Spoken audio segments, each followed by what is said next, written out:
જાતસ્ય ધ્રુવ મૃત્યુ, જન્મેલાનું મૃત્યુ નિશ્ચિત છે. તમારે મારે આપણે સૌને રિટર્ન ટિકિટ કન્ફર્મ છે, આપણે બધાને જવાનું છે. પણ નાની ઉંમરે અને અકાળે અવસાન થાય ને ત્યારે પરિવારને તો દુઃખ થાય, પણ સમગ્ર સમાજમાં એક શોકનું વાતાવરણ હોય છે. આપણા ખૂબ સેવાભાવી અને સતત સમાજ વચ્ચે દોડતા એવા શ્રી શૈલેષભાઈ લક્ષ્મણભાઈ સોલંકી, ગામ ટ્રેન્ટ, હાલ રહેવાસી બાટલી, પોતે પ્રાથમિક શાળામાં શિક્ષક, પણ એમનો જીવ રહ્યો ને એ સમાજલક્ષી. સતત સમાજના નાના મોટા ફંક્શનમાં તેઓની સેવા અચૂક હોય જ. શૈલેષભાઈની લાડકી દીકરી સ્વર્ગસ્થ શ્રી રિદ્ધિબેન ખૂબ નાની ઉંમરે લગ્ન કર્યા અને થોડાક જ માસમાં કુદરતી એનું અવસાન થયું. ભગવાનને ગમે તે ખરું, ભગવાન પાસે માણસ પાંગડો છે અને કાળને કોઈ રોકી શકતું નથી. હું કે તમે કોઈ પણ, એ ભગવાનની મરજી વગર પાંદડું હલતું નથી. કેવલમ ઈશ્વર ઈચ્છા બળવાન, ભગવાનની ઈચ્છા જ બળવાન છે. રિદ્ધિબેનના પ્રાણને કુદરતના દરબારમાં કંઈક જરૂર પડી હશે, કુદરતે પ્રાણ તેમની પાસે મેળવી લીધું. આપણે સૌ આંખો બંધ કરી રિદ્ધિબેનના દિવ્ય આત્માને પરમ શાંતિ મળે, રિદ્ધિબેનનો દિવ્ય આત્મા ભગવાનના ચરણોમાં સાચા અર્થમાં ત્યાં વાસ કરે તેવી ભગવાનને પ્રાર્થના કરી. 1 વર્ષના વાણા વહી ગયા. પ્રથમ વાર્ષિક પુણ્યતિથિ છે રિદ્ધિબેનની. તેમના ભાઈ શ્રી સાવનકુમાર, તેમના માતૃશ્રી મધુબેન, તેમના દાદી બબુબેન, તેમના પિતાશ્રી, તેમના નાના કશાબા,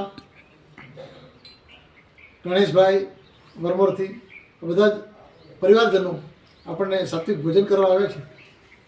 રિદ્ધિબેનનો આત્મા જ્યાં પણ હોય ત્યાં એ આત્મા પરિવારજનોનું આ સત્કાર્ય જોઈ ત્યાં ભગવાનમાં દરબારમાં એમનું પુણ્યનું ભાથું બંધાય એવી આપણે ભગવાનને પ્રાર્થના કરી. શૈલેષભાઈ સાહેબ વરમોરથી સ્વર્ગશ્રી ચેલાભાઈ પરમાભાઈના સ્મરણાર્થે 5100 રૂપિયા પણ આપણને સંસ્થામાં અમૂલ્ય દાન આપ્યું છે. રિદ્ધિબેનના દિવ્ય આત્માને પરમ વૈભવ મળે, પરમ શાંતિ મળે તેવી આપણે હૃદયપૂર્વક શ્રદ્ધાંજલિ પાઠવીએ.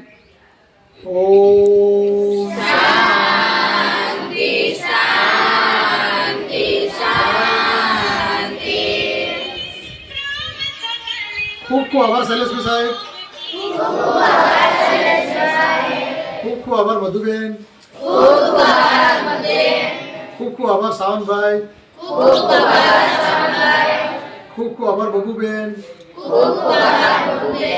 ખૂબ ખૂબ આભાર પશાભાઈ, ખૂબ ખૂબ આભાર ગણેશભાઈ, ખૂબ ખૂબ આભાર કન્નુભાઈ. સૌને વંદન.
खुदा से ये मुश्किलें बड़ी हैं, ये मुश्किलों से कह दो मेरा खुदा बड़ा है. आती है आने या तो कर उनका खैर मकदम, तूफान से ही तो लड़ने खुदा ने तुझे गढ़ा है. ये मत कहो खुदा से मेरी मुश्किलें. પણ ધર્મ કે કોઈ પણ જ્ઞાતિના નિરાધાર, અનાથ, તકવંચિત, જરૂરિયાતમંદ, અગરિયા પરિવારના બાળકોને રહેવા, જમવા, ભણવાનું સંપૂર્ણ નિઃશુલ્ક સેવા આપતો આશ્રમ એટલે લોક કલ્યાણ સેવા સંસ્થામાં ચાલતો અનાથ આશ્રમ. આવો બાળકો સાથે વાર્તાલાપ કરો, બાળકોને પ્રેમ આપો.